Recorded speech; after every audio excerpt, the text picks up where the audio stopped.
ഇപ്പോൾ അണ്ണാ ഹസാരെയുടെ ശ്രദ്ധേയമായ ഒരു പ്രതികരണം വന്നിട്ടുണ്ട്. ഞാൻ ആ പ്രതികരണം ഒന്ന് പ്രേക്ഷകരെ വായിച്ചു കേൾപ്പിക്കാം. അണ്ണാ ഹസാരെ പ്രേക്ഷകർ ഓർമ്മിക്കുന്നത് പോലെ മഫ്ലറും ഇട്ട് വാഗണാറിൽ വന്നിറങ്ങി അരവിന്ദ് കെജ്രിവാൾ രാഷ്ട്രീയ നായകരാകുന്നതിന് മുൻപുള്ള ഒരു കാലഘട്ടത്തിൽ അണ്ണാ ഹസാരെയ്ക്കൊപ്പം ചേർന്ന് ജൻ ലോക്പാൽ ബില്ലിനു വേണ്ടി ആ തണുപ്പത്ത് പ്രതിഷേധിച്ച 2013 അണ്ണാ ഹസാരെ. ആ അണ്ണാ ഹസാരെ ഇപ്പോൾ പറയുന്നു, ഒരു സ്ഥാനാർത്ഥിയുടെ പെരുമാറ്റം, ചിന്തകൾ ശുദ്ധമായിരിക്കണം, ജീവിതം കുറ്റമറ്റതായിരിക്കണം.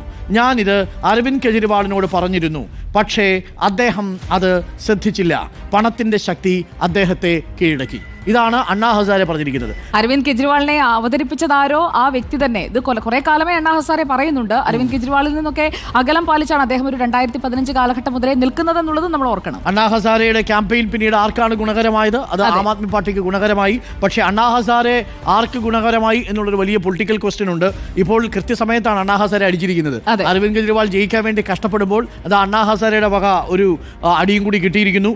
ഒരു സ്ഥാനാർത്ഥിയുടെ പെരുമാറ്റം, ചിന്തകൾ ശുദ്ധമായിരിക്കണം, ജീവിതം കുറ്റമറ്റതായിരിക്കണം എന്ന് അണ്ണാ ഹസാരെ അരവിന്ദ് കെജ്രിവാളിനോട് ഉപദേശിക്കാൻ പറ്റിയ സമയമാണോ അണ്ണാ? ഇതുവരെയുള്ള അണ്ണൻ എന്നാലും ഇങ്ങനെ പറയാൻ പാടില്ല. അണ്ണാ ഇത് ഉപദേശിക്കാൻ പറ്റിയ, പക്ഷേ അണ്ണാ ഹസാരെ പോലെ ഒരു ക്യാമ്പയിനൊക്കെ നേതൃത്വം കൊടുത്തൊരു മനുഷ്യനാണ്. അദ്ദേഹത്തോടൊപ്പം വന്ന് തോളോട് തോൾ ചേർന്ന് നിന്നുകൊണ്ടിരുന്നു. അന്ന് അണ്ണാ ഹസാരെയുടെ അനുഗ്രഹാശിസുകളോട് കൂടിയാണ് ആം ആദ്മി പാർട്ടിയിലേക്ക് പോകുന്നത്.